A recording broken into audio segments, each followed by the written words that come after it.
À la une de l'actualité ce dimanche, la calmie enregistrée partout en Côte d'Ivoire après l'annonce hier du chef de l'État. Le président Alassane Ouattara a répondu favorablement aux revendications des soldats avant de les inviter à rentrer en caserne. La vie a donc repris son cours partout dans le pays. Un peu plus tôt dans la journée d'hier, le président ivoirien s'est rendu au Ghana où il a assisté à la cérémonie d'investiture du nouveau président élu. Nana Akufo-Addo et son vice-président prennent les rênes du pays pour les 4 années à venir.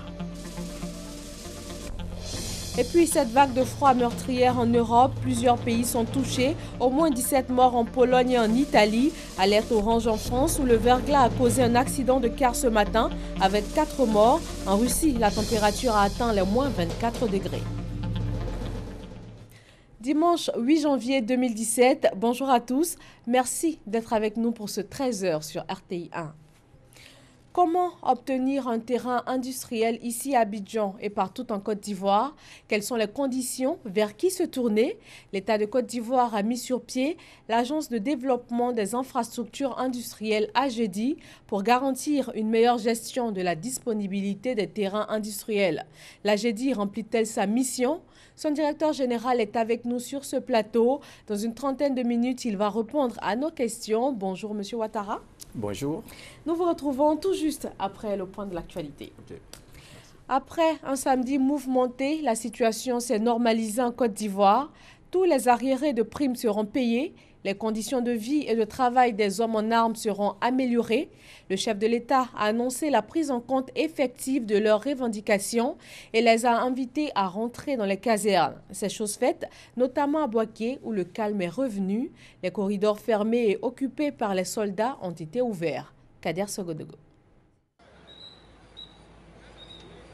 Corridor sud de Boaké, porte d'entrée de la ville en provenance d'Abidjan. Après 48 heures de fermeture liées au mécontentement des soldats, reprend ses habitudes. Policiers, gendarmes, douaniers et autres agents chargés de la sécurisation de ce secteur ont repris leurs activités. L'ouverture des corridors de Boaké s'est faite très tôt ce matin, tel que promis par les soldats à l'issue de l'appel du président de la République, Alassane Ouattara, chef suprême des armées. Dans la ville, aucune présence des soldats. Les populations sortent pour vaquer à leurs occupations. Le message du président de la République, l'absence de coups de feu dans la nuit, auront véritablement contribué à rassurer les habitants de la capitale de la région de Béké, Boaké. Le point de la situation sécuritaire sur place à Boaké ce dimanche matin avec nos équipes de RTI Boaké. Boaké, dimanche, jour du Seigneur, au lendemain de la fin du soulèvement des soldats. La cathédrale Sainte-Thérèse de l'Enfant Jésus. Les fidèles, très nombreux, sont à la messe. Plus que jamais, remercier Dieu pour sa protection s'avère nécessaire. Comme tous citoyens ici à Boaké, nous avons vécu la situation depuis le début jusqu'à aujourd'hui, mais je pense que ça va avec la grâce de Dieu. Nous sommes réveillés ce matin, on vient rendre grâce à Dieu. Puis bon, l'accord qui a été conclu, on espère que cet accord sera fructueux. Puis bon, l'Ivoirien va retrouver la paix, quoi. Voilà, donc le message qu'on peut lancer aujourd'hui, j'invite un peu tout le monde à regagner ses activités, voilà, à rester confiant et puis bon, à tout un chacun de mettre un peu d'eau dans son vin, quoi. Et en tout cas, on a été très heureux de nous réveiller, de trouver que chacun puisse vaquer à ses occupations, se déplacer à moto, à pied, à véhicule, venir à la messe. Vraiment, ça nous a fait plaisir. Un détour au marché. Commerçants et clients ont repris leurs transactions. Nous, on était là, on n'a rien compris, ça fait 2 jours. Je n'ai pas sorti, il y a des bruits de fusil. Donc aujourd'hui, ça a commencé à aller un peu, on est venu faire le marché. J'ai prié Dieu pour que demain, puisse sortir. Et Dieu merci aussi aujourd'hui, par la grâce de Dieu, ça va. Comment vérifier la reprise de la vie à Boaké sans faire écho des discussions entre supporters fanatiques? La gare routière retrouve tout simplement sa vraie ambiance. Ça nous manquait de se voir dans notre grain ici pour parler de ballon. Donc c'est à cause de ça, ce matin, je suis sorti très tôt pour venir parler. Bon, je lui parlais de Christian parce que c'est mon enfant. Je supporte le Real, lui supporte le Barça. Voilà, donc c'est de ça qu'on parlait. Donc Christian est le meilleur. Oh, Christian est le meilleur. Faut laisser ça. Pourquoi mon frère? Toi-même qui es très mal habillé. Ne me filme pas comme ça, c'est mon frère de ça. Mais il est très mal habillé. Il est bien habillé. Le meilleur joueur au monde, c'est Messi. Le meilleur joueur de tous les temps. Voilà, mon frère. Comment voir la réalité? Comment quelle est la réalité? Faut voir la réalité. Vous êtes quel est au championnat? Même si on est 20e. Même si on est 20e. Je pense qu'après ces 2 jours à la maison, la vie reprend son cours.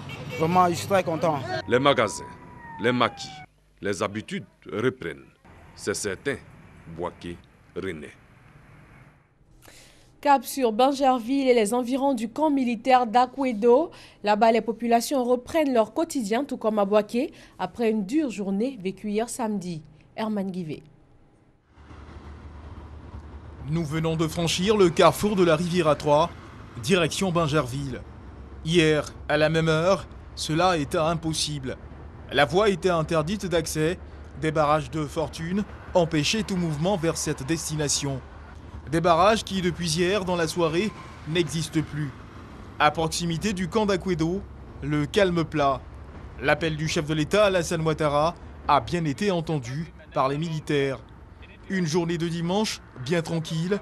Emmanuel Frando et ses amis de la chorale rentrent de la messe, une paroisse située à proximité du camp d'Akwedo. Par la grâce de Dieu, on dira, nous avons pu partir à l'église, nous revenons de là et nous espérons que les choses continueront dans le meilleur des sens. Je crois qu'au même titre que tous les Ivoiriens, nous avons assez souffert et bon, nous espérons que de tels événements se produiront vraiment plus. Les habitants du quartier se réjouissent du calme revenu. Aujourd'hui, non, ça va. Aujourd'hui, ils sont ressortis, mais ça va. C'est quand il n'y a rien, ils ne voient pas quelque chose, il n'y a rien. Ça va, en tout cas, ça va. Je prie Dieu à ce que la paix revienne. Pour pas que ce qui s'est passé avant puisse revenir encore. Donc, je demande à ce que la courbe soit en paix toujours. Nous allons prendre du calme. Si le président a parlé hier à la télé, et c'est que tout va bien se passer. Le calme plat, un peu comme si ces événements n'avaient jamais eu lieu. Après un samedi surchauffé, la vie reprend son cours normal de ce côté du district d'Abidjan. On va revenir en images sur la déclaration qui a tout décanté. Le chef de l'État a annoncé la prise en compte effective des revendications des soldats ivoiriens. Ils ont aussitôt répondu à son appel à rentrer en caserne. Écoutons le président Alassane Ouattara.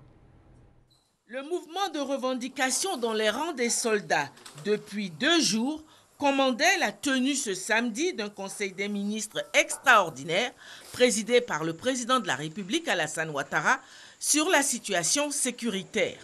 Après examen par le conseil des revendications exprimées par les soldats, le président de la République a déclaré sa volonté de prendre en compte les revendications exprimées.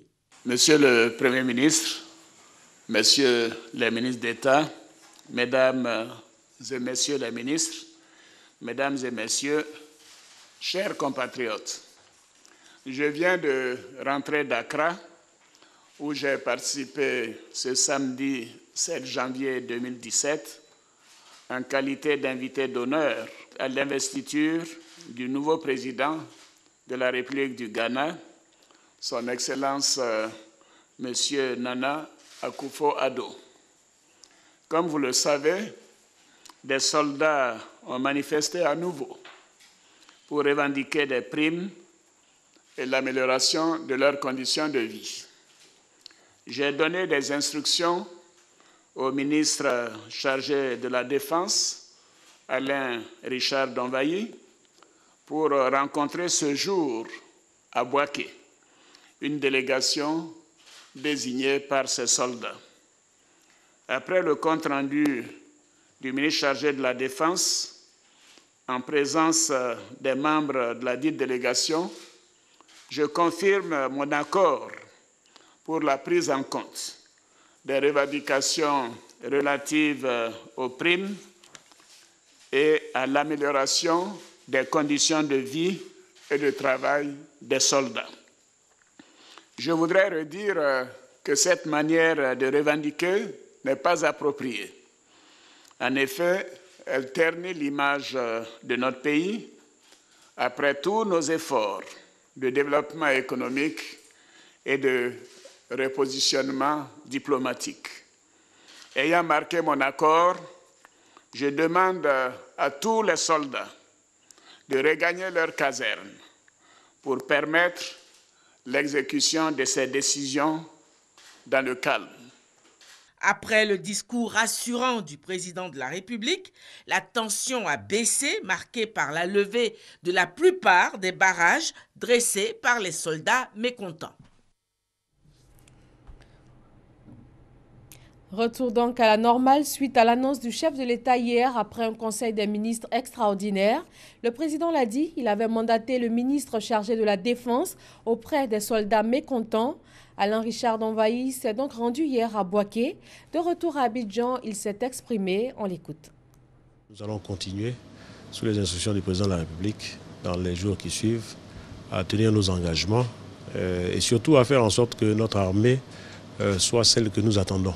C'est-à-dire que nos hommes, nos soldats soient ceux que nous attendons dans une armée qui est non seulement à côté de sa population, qui protège les personnes et les biens dans ce pays et qui est respectueuse des institutions et surtout qui est respectable et qui se fera respecter. C'est notre travail, nous en sommes convaincus, nous sommes déterminés à le faire et nous allons le faire. La condition de vie et de travail des militaires est une préoccupation du président de la République et il l'a déclaré à plusieurs reprises. Nous avons depuis l'année dernière entamé un certain nombre de réhabilitations au niveau des casernes pour que les conditions de vie soient améliorées pour nos soldats. En ce qui concerne les primes, tous les arriérés seront payés lorsqu'ils sont justifiés. Il y a beaucoup de problèmes à régler, nous en sommes tout à fait conscients, nos hommes aussi.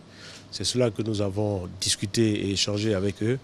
Et je peux vous assurer que nous allons tenir non seulement nos engagements, mais eux aussi vont tenir leurs engagements et surtout vont faire en sorte que la vision du président de la République soit appliquée et l'objectif que nous avons à 2020 soit conservé. Et je peux vous assurer que nous avons tous, avec nos soldats, la conviction de faire ce qu'il faut faire pour que la Côte d'Ivoire arrive à bon port. Pour être complet sur le sujet, nous vous proposons d'écouter maintenant le porte-parole des soldats, Siaka Ouattara, après la rencontre avec le ministre chargé de la Défense. Aujourd'hui, si la Côte d'Ivoire est en paix et si les populations ivoiriennes dorment bien, c'est parce que nous aimons Alassane Dramane Ouattara.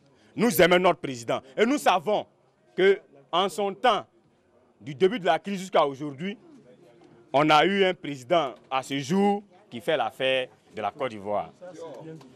S'il était autrement, je suis convaincu qu'aujourd'hui, on n'aurait pas trouvé de solution. Quand nous, on arrivait ici à Bouaké, nos camarades étaient super surexcités. Mais le nom d'Alassane Dramane Ouattara a suffi pour que la tension baisse.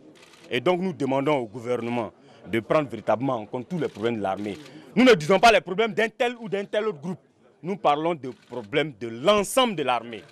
Pour qu'enfin, que les soldats ne ressortent plus. Que les soldats restent dans les casernes pour que la nation continue de vivre tranquillement. Je vous remercie. Voilà le porte-parole des soldats qui s'exprimait après la rencontre avec le ministre chargé de la Défense. Situation donc normalisée en Côte d'Ivoire. Tout est rentré dans l'ordre ce dimanche. Intéressons-nous maintenant à l'investiture du nouveau président ghanéen. Nana Akufo-Addo et son vice-président ont officiellement prêté serment pour un mandat de 4 ans à la tête du Ghana. Le président ivoirien était l'invité d'honneur de cette cérémonie d'investiture. Il a salué la maturité démocratique du peuple ghanéen. Le reportage est signé Abiba Dombele Sawé. Kotoka International Airport d'Accra, il est 10h GMT. Quand atterrit l'avion du président Alassane Ouattara ce samedi matin. À sa descente d'avion, le chef de l'État est accueilli par le ministre ghanéen Akman Owusu Akieman. Des honneurs militaires sont rendus à l'hôte de marque, invité d'honneur à la cérémonie d'investiture du président nouvellement élu du Ghana, Nana Akufo-Addo. Une élection qui traduit la maturité démocratique de la classe politique et du peuple ghanéen, selon le président Alassane Ouattara. Je suis particulièrement heureux d'être au Ghana parce que le Ghana, c'est un pays ami, c'est un pays frère. Nous avons des relations très fortes. Les deux peuples sont littéralement les mêmes. Et donc, c'est toujours un plaisir d'être au Ghana. Mais en plus de cela, la manière dont les élections se sont passées, de manière démocratique, de manière transparente, avec le président Mahama qui a reconnu sa défaite, qui a appelé le président Nana Akufo-Addo pour le féliciter. Tout cela montre qu'au Ghana, c'est la démocratie, c'est l'alternance et tout ça se fait dans la paix.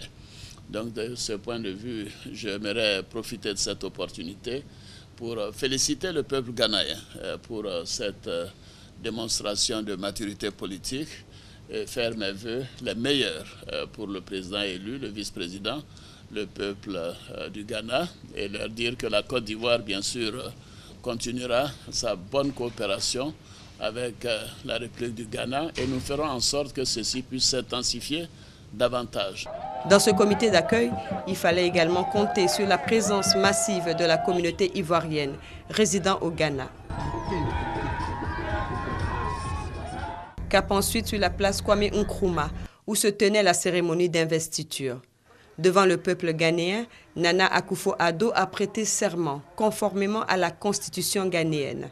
Il entre ainsi en fonction pour un mandat de 4 ans. Principal défi à relever pour le nouvel homme fort du Ghana, sortir son pays de la crise économique. En sa qualité d'invité d'honneur, le président Alassane Ouattara a prononcé un discours dans lequel il s'est dit fier du Ghana, pays frère, qui a opté pour la paix et la démocratie. Tout en exhortant les Ghanéens à continuer sur cette lancée, le président Alassane Ouattara s'est engagé à maintenir l'excellence des relations entre les deux pays. C'est à la suite de ce discours mémorable que le chef de l'État ivoirien a regagné Abidjan en début d'après-midi pour présider un conseil des ministres extraordinaire sur la situation sécuritaire en Côte d'Ivoire. Poursuivons ce journal avec un communiqué de l'hémicycle ivoirien. Monsieur Diawara Mamadou, doyen d'âge de l'Assemblée nationale, informe, mesdames et messieurs les députés, que la séance inaugurale de la première législature de la Troisième République, initialement prévue pour le lundi 9 janvier 2017 à 10 h, est reportée ce même lundi à 14 h au palais de l'Assemblée nationale. Ordre du jour, élection du président de l'Assemblée nationale de Côte d'Ivoire. La Caisse générale de retraite des agents de l'État, CGRAE, et la Caisse nationale de prévoyance sociale, CNPS, signent une convention. Il s'agit pour ces deux maisons de garantir le droit à la pension de retraite pour les travailleurs qui ont débuté leur carrière dans le public avant d'intégrer le privé ou inversement, sans toutefois atteindre les 15 années minimum de cotisation. Ami Sissoko. Travailler et cotiser pendant au moins 15 ans avant de bénéficier de la pension de retraite. C'est la règle selon les législations applicables en Côte d'Ivoire. Une carrière incomplète ne donne droit à aucune pension. Nos adhérents, il y en a qui ont fait 10 ans dans la fonction publique et quand ils sont venus au privé, ils n'ont pas pu avoir leur retraite parce qu'ils n'ont pas totalisé la somme, le nombre d'années qu'on demande. Des gens sont morts dans la misère, puis ils n'ont pas de pension. Le cloisonnement qui existait entre les régimes de retraite gérés par la Caisse générale de retraite des agents de l'État, CGRAE, et la Caisse nationale de prévoyance sociale, CNPS, pour le privé, a pénalisé de nombreux travailleurs. Aujourd'hui, pour réparer cette injustice et garantir le droit à la pension pour tout travailleur, la CGRAE et la CNPS signent une convention de coordination. Elle permet de totaliser l'ensemble des périodes d'assurance accomplies sous les deux régimes en vue d'atteindre la période minimum de 15 ans. C'est l'aboutissement d'un projet initié depuis 1998. 19 ans après, cette convention est signée. Et je peux dire que c'est à la faveur de la réforme du système de gestion des pensions publiques qui a été adoptée en 2012, qui a favorisé cette dynamique, cet élan social, qui fait en sorte qu'il y a une bienveillante intention à l'égard des assurés sociaux et pour la garantie de leurs droits et pour la pérennité du système de sécurité sociale en Côte d'Ivoire. Désormais, lorsque un travailleur a fait une partie de sa carrière à la CNPS et à la CGRAE, chaque législation va liquider le dossier en tenant compte de la période passée dans les deux caisses, de sorte qu'ils puissent avoir une pension de retraite, là où à l'époque, enfin avant cette convention, il y avait un paiement unique que nous on appelle par exemple l'allocation unique. Cette convention de coordination entre la CGRAE et la CNPS, qui est une première dans la sous-région, est une garantie pour les travailleurs selon les signataires. C'est la première convention de ce type qui est signée dans la région Afrique de l'Ouest. C'est une bonne pratique qu'il faut vulgariser dans l'ensemble des pays de la région qui font partie de l'Association internationale de sécurité sociale. C'est bien pensé et c'est venu en son temps pour rehausser un peu la vie sociale des Ivoiriens qui travaillent et qui sont appelés un jour à aller à la retraite sans chagrin. Pour le ministère de l'Emploi et de la Protection sociale, ce partenariat entre ces deux institutions de prévoyance sociale va favoriser la mobilité professionnelle du travailleur en quête d'une sécurité de l'emploi. La signature de cette convention permettra désormais aux travailleurs du public et du privé de bénéficier d'une continuité dans le décompte de sa période d'activité sous affiliation de l'IPS-SEGRAE ou de l'IPS-CNPS, sans crainte de voir ses droits à pension être remis en cause. La convention de coordination entre la SEGRAE et la CNPS signée, son application est maintenant effective. Une commission mixte paritaire est mise en place pour le suivi de son application. La première semaine de cette année 2017 est bouclée. La Fondation internationale Henri Konan Bédié pour la paix et le développement humain vient de célébrer le Nouvel An des tout-petits. Une journée festive au profit des écoliers vulnérables de la commune de Yopougon. Patricia Omouetia. En procurant aux écoliers vulnérables de l'EPP Sikoji 9 de Yopougon des cadeaux pour leur entrée dans cette nouvelle année, la Fondation internationale Henri Konan Bédié pour la paix et le développement humain met tout en œuvre pour donner à ces écoliers une chance égale de réussir et pour faire naître chez ces enfants un sentiment de fierté et de confiance en soi. Nous avons choisi cette école parce que nous voulions atteindre des enfants vulnérables, des enfants qui n'ont pas eu l'occasion d'avoir un seul cadeau lors des fêtes de fin d'année.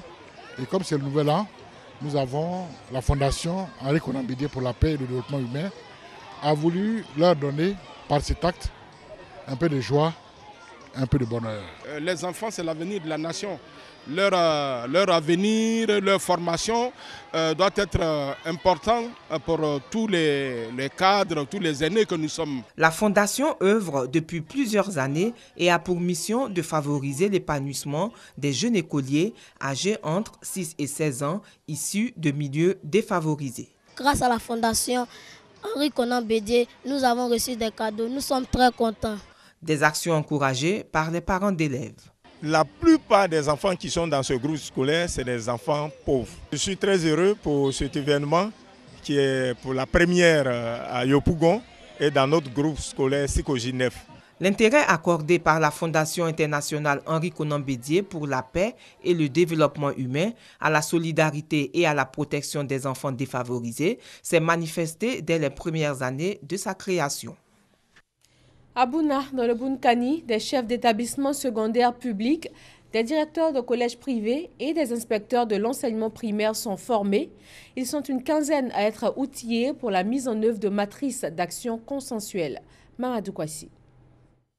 Le ministère de l'Éducation nationale a placé cette année scolaire 2016-2017 sous le signe de la réussite pour tous dans un système éducatif de qualité. Dans cette perspective donc, les responsables locaux de l'éducation nationale dans la région de Bunkani entendent mener des actions concrètes à l'effet de redynamiser au quotidien les performances des gestionnaires des structures éducatives. Permettre aux chefs d'établissement d'être outillés dans l'élaboration de matrices d'action, dans la gestion, n'est-ce pas, des établissements et dans l'animation des conseils d'enseignement et des unités pédagogiques.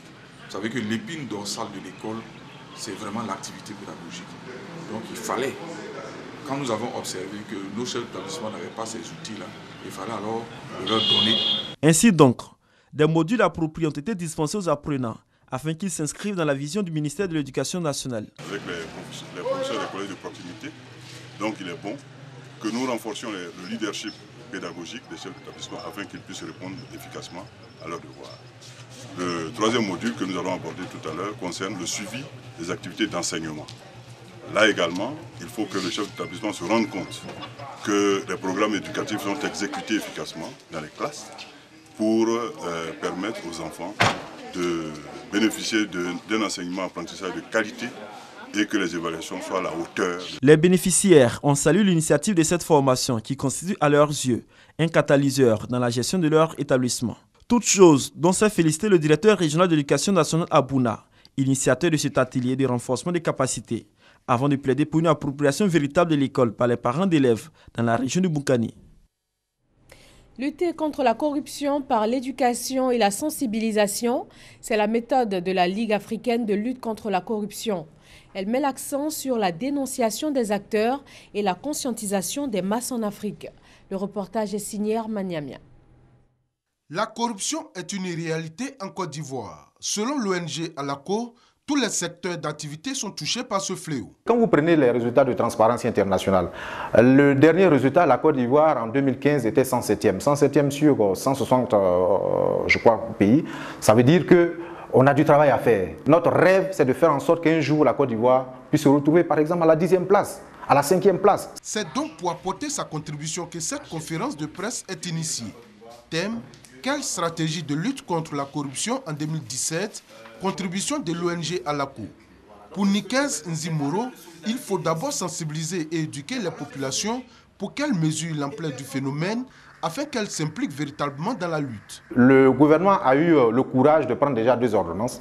Le gouvernement a eu le courage donc de traduire dans son dispositif réglementaire ces différentes conventions des Nations Unies et même en celle de l'Union africaine. Donc déjà l'existant, il faut faire en sorte que l'existant puisse, comme on appelle, être appliqué. Notamment par exemple quand on demande justement la déclaration de patrimoine qui fait aujourd'hui partie de la nouvelle constitution, il faut que ces dispositions soient appliquées. En plus, il faut faire en sorte qu'il n'y ait plus d'impunité. Au cours de cette conférence axée sur la recherche des stratégies de lutte contre la corruption, l'ONG ALACO s'est donné pour mission, au titre de son plan d'action 2017-2018, d'organiser la Semaine nationale de lutte contre la corruption, de sensibiliser les populations, surtout les jeunes, sur les méfaits de la corruption, d'organiser des conférences publiques périodiques et enfin, d'organiser les rendez-vous du contribuable avec ALACO. Dans le monde, au moins une femme sur 3 est victime de violences au cours de sa vie. Le silence, la méconnaissance de leurs droits sont des causes qui empêchent de mettre fin à ces violations des droits de la femme. En Côte d'Ivoire, l'USAID, à travers le programme Pro-Justice, donne les armes aux femmes pour se défendre. Mamadou Kwasi. Marché Gouro d'Agamé. Ces commerçantes sont sensibilisées sur les violences basées sur le genre. Une campagne de proximité pour permettre à ces femmes et jeunes filles de briser le silence. Il s'agit aussi de faire comprendre à ces femmes leurs droits. Si mon mari me frappe là, il n'y avait pas en convocation contre lui. Si mes femmes me blessent, il n'y avait pas en convocation contre lui. Si le mari de ma soeur frappe ma soeur, puis il blesse ma soeur, il n'y avait pas en convocation contre lui. Mais là, c'est normal. Pour que cette sensibilisation soit faite, pour que les hommes sachent que les femmes sont leurs mères, sont leurs sœurs, elles sont leurs filles quand ils vivent ensemble. Aussi, du côté des femmes, je dirais à mes sœurs, le respect. Il faut être humble avec ton mari. Vraiment, je suis très contente de montrer à la population que de ne pas battre sa femme et de ne pas exciser les filles. Elles n'ont qu'à aller à l'école. Au lieu de traîner au marché. Les messages en langue et les sketchs ont permis au public de comprendre que des dispositions ont été prises en vue de les protéger. La structure américaine USAID, à travers son programme Pro-Justice, a présenté aux femmes les procédures à suivre en cas de violence basée sur le genre. Faire la sensibilisation sur le mécanisme pour que les populations aussi aient l'information que si leurs droits sont violés, elles peuvent se faire assister d'un avocat gratuitement à travers l'assistance judiciaire. Pour renforcer ces actions de terrain, un séminaire impliquant les acteurs de lutte contre les violences basées sur le genre est initié. Il s'agit de trouver un mécanisme pour l'assistance judiciaire aux survivantes des violences basées sur le genre et sur à travers l'élaboration d'une stratégie nationale. Ce document permettra d'identifier les obstacles judiciaires afin de lutter efficacement contre l'impunité par la répression des acteurs des violences basées sur le genre. En Europe, l'actualité est marquée par ce pic de froid qui touche plusieurs pays, notamment l'Italie, la Pologne, la Grèce, où une vingtaine de personnes en sont mortes. Les températures vont jusqu'à moins 20 et moins 30 degrés. Des centaines de vols ont été annulés. Les autorités appellent à la vigilance et à la solidarité. Nouvelle attaque en Israël, au moins 4 morts, 15 blessés. Un camion a foncé sur la foule, le conducteur a été tué. Une enquête a été ouverte, mais les autorités parlent déjà d'attaques terroristes. Parlons religion avec le retour d'Israël de 200 pèlerins chrétiens ivoiriens. Ils ont visité des lieux saints comme Nazareth en Galilée dans le nord d'Israël et Jéricho selon le récit biblique, première ville du pays de Canaan conquise en 1493 avant notre ère. Thérèse Yoboué. Ils étaient environ 200 chrétiens ivoiriens à effectuer le voyage en Israël cette année.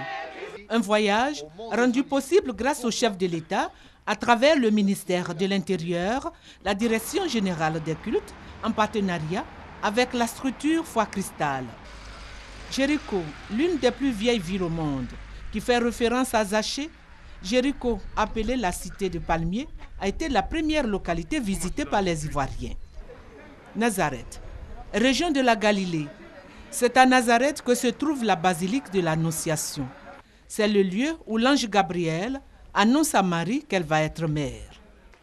Ensuite, Bethléem, la ville qui a vu naître Jésus. Des milliers de pèlerins visitent chaque année cette ville qui abrite l'église de la Nativité, construite à l'endroit même où est né Jésus. Tout juste à côté, l'église Sainte-Catherine. Les Ivoiriens ont eu droit à une célébration eucharistique. Une occasion saisie par le Père célébrant pour inviter les chrétiens à un changement de comportement, à être des hommes de vérité afin d'inscrire une nouvelle page de l'histoire de la Côte d'Ivoire. Plusieurs autres lieux saints, non les moindres, notamment Cana, le mont Tabor, l'église du Saint-Sépulcre, les lieux et sites qui ont eu une histoire avec Jésus avant, pendant son ministère jusqu'à sa mort, ont été visités. Que d'émotions. Nous avons vu des choses fabuleuses et la prière que je fais, c'est que tout homme croyant puisse un jour avoir cette chance-là de venir voir tout ce que nous avons vu. On ne vient pas ici pour grandir sa foi, je ne crois pas, mais on vient pour pouvoir donner une image, pour pouvoir donner des symboles physiques à tout ce que nous avons appris depuis. Je suis très heureuse d'être ici, de visiter ces sites dont on a l'habitude de voir à la télévision et on entend parler dans les livres sacrés, dans la Bible. Je suis vraiment émerveillé. Ça, il faut venir ici pour voir. Tout ce qu'on nous a dit dans la Bible, c'est maintenant que moi je l'ai vu. Oui, où Jésus est passé. De ces lieux sont montées des prières pour l'entente, la paix en Côte d'Ivoire.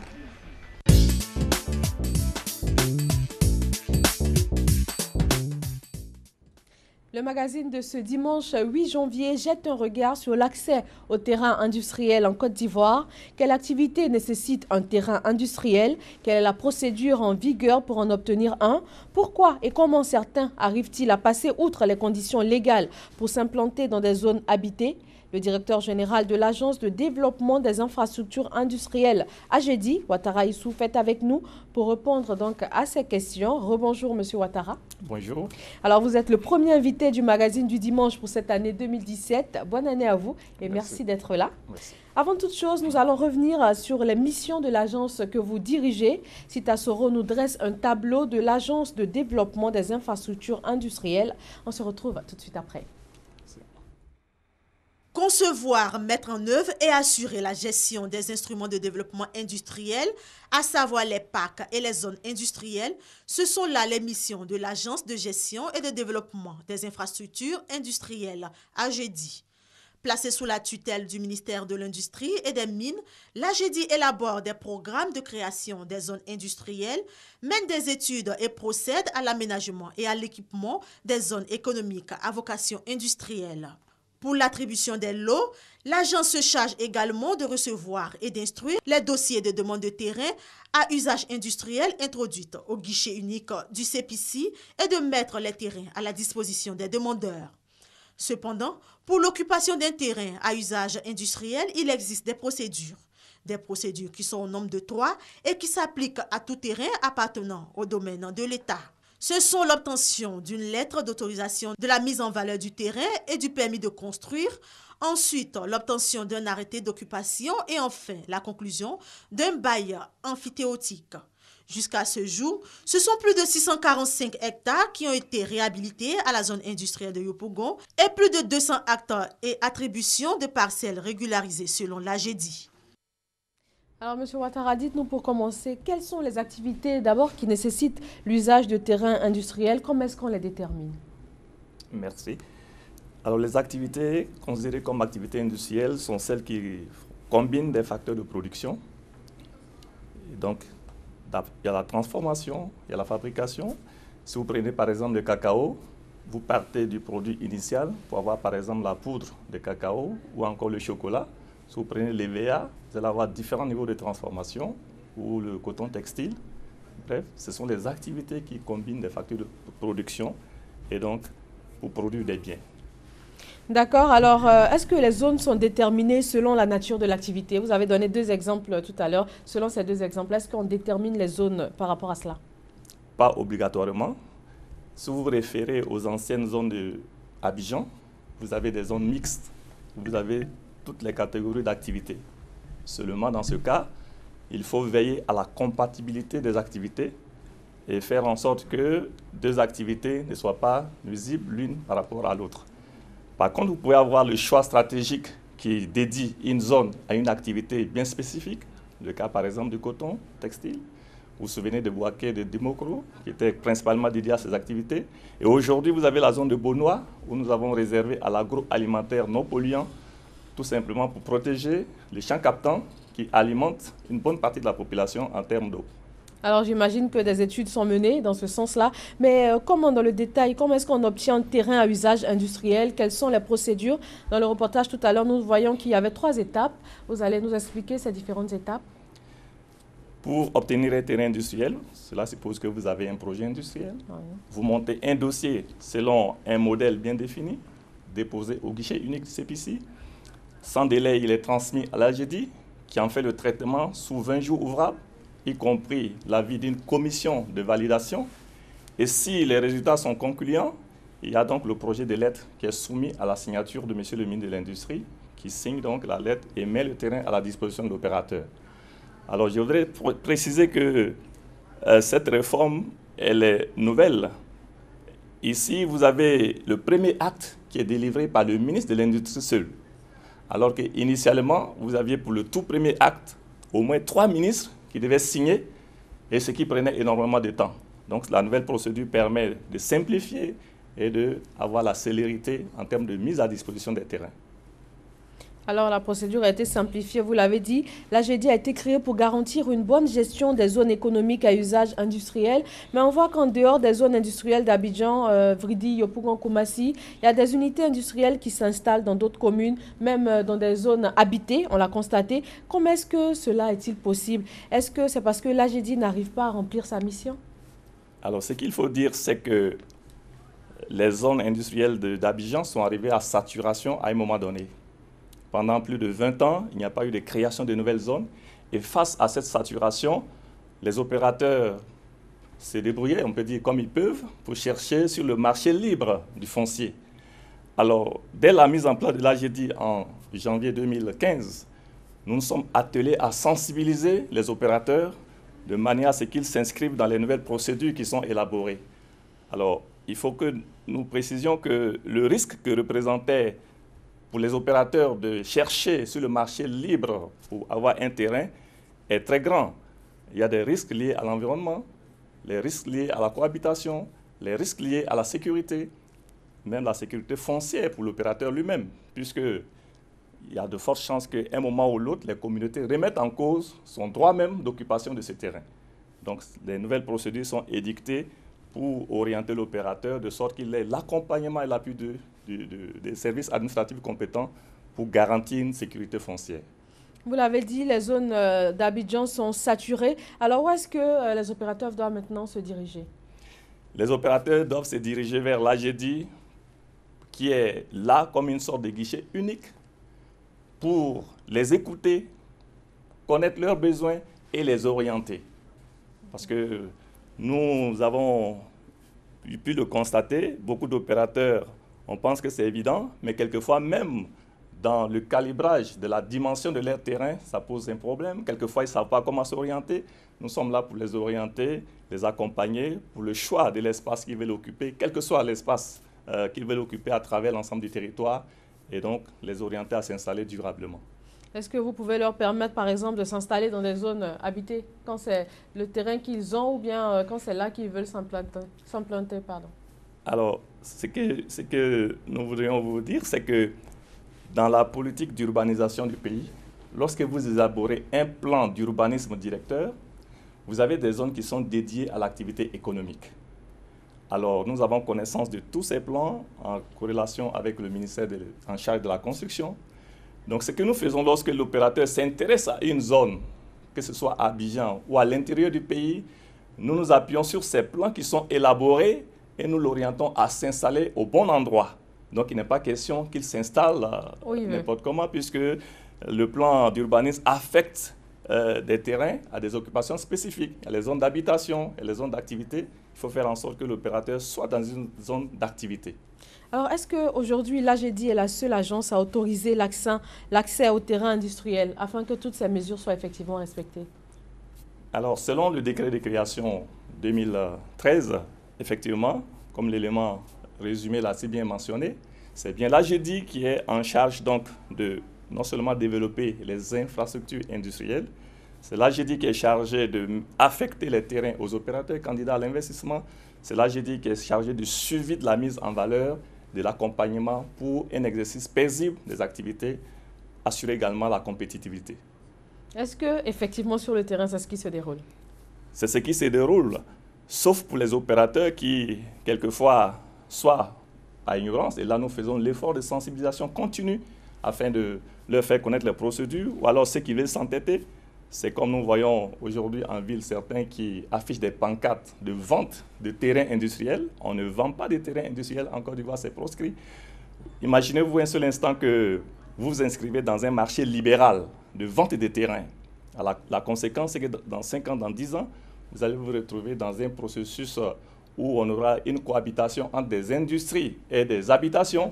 Je prends le cas de Agniblokro, où un opérateur industriel jouxte juste un quartier d'habitat résidentiel. Quand j'ai vu ça, c'était ahurissant. Donc, il faut veiller à corriger absolument. Donc, dans des cas comme ça, qu'est-ce qui est fait? Il faut envisager de délocaliser. Il faut envisager, c'est vrai que c'est coûteux, mais il faut s'inscrire dans une logique de délocalisation parce que ça ne peut pas durer. Ce qui va se faire, c'est qu'un jour, les populations s'élèvent et mettent à mal l'exercice paisible. Alors, M. Ouattara, je rappelle que vous êtes le directeur général de l'Agence de gestion et de développement des infrastructures industrielles. On va parler des perspectives, hein, mais avant, quelles sont les actions clés que vous avez déjà menées sur ce plan? Merci. Tout à l'heure, l'élément l'a mentionné. Dès la mise en place de l'AGEDI, nous nous sommes attelés très rapidement à la réhabilitation de la zone industrielle de Yopougon, la plus grande de l'ensemble du pays, 645 hectares, à plus de 24 milliards de francs CFA. Toute la voirie, l'assainissement, l'électricité, tout a été réhabilité et en train d'être achevé. Nous avons élaboré la monographie qui nous a permis d'avoir l'occupation exacte de cette zone et également identifier les occupants de cette zone, ce qui nous a d'ailleurs permis de nous rendre compte que des espaces étaient inoccupés, sous-exploités, que nous avons donc initié une action de récupération des espaces qui ne sont pas mis en valeur afin de les mettre à la disposition de nouveaux opérateurs. Une vingtaine d'opérateurs ont pu être installés dans ces conditions et nous continuons donc dans ce processus de retrait et de réattribution en veillant à ce que la compensation au niveau des impenses réalisées par les premiers attributaires, que ce facteur soit garanti. C'est ce que nous faisons et nous allons poursuivre avec Massif Vridi l'intérieur du pays et continuer surtout à asseoir une bonne stratégie de gestion de ces zones par la sécurité, mettant par exemple une clôture importante contrôlée, où les accès sont contrôlés pour vraiment garantir la sécurité. Il y a beaucoup d'actions que nous sommes en train de mener. Un syndic pour mieux prendre en charge, installer un point focal dans chaque zone pour pouvoir assurer la gestion. Voici des choses qui vont également achever le processus de réhabilitation de cette zone qui a été entamé. Cela à court terme. Alors, vos perspectives vraiment à long terme dans ce secteur de terrain industriel? Alors, à long terme, c'est de doter les différentes régions de zones industrielles modernes et compétitives. Vous savez, c'est vrai que l'industrie représente un important facteur de développement, mais il est à constater qu'il n'y avait pas une stratégie continue de modernisation, de création de nouvelles zones. Alors aujourd'hui, avec l'avènement de l'AGEDI, l'objectif est non seulement au niveau d'Abidjan, mais l'intérieur du pays, de créer des zones industrielles modernes, compétitives, de sorte que les opérateurs puissent encore être davantage attirés par notre pays et pouvoir mettre le cap sur l'émergence, tel que M. le Président le prône. Beaucoup d'espoir pour terminer. Merci à vous, Youssouf Ouattara, d'avoir répondu à nos questions. Vous êtes le directeur général de l'Agence de développement des infrastructures industrielles, AGEDI. Merci. Une information en sport pour terminer ce journal. La Fédération ivoirienne de football annonce le report des rencontres de la 9e journée de la Ligue 1 et de la 8e journée de Ligue 2 pour les 10, 11 et 12 janvier prochains. Merci de votre attention. Nous vous souhaitons à tous un dimanche très paisible.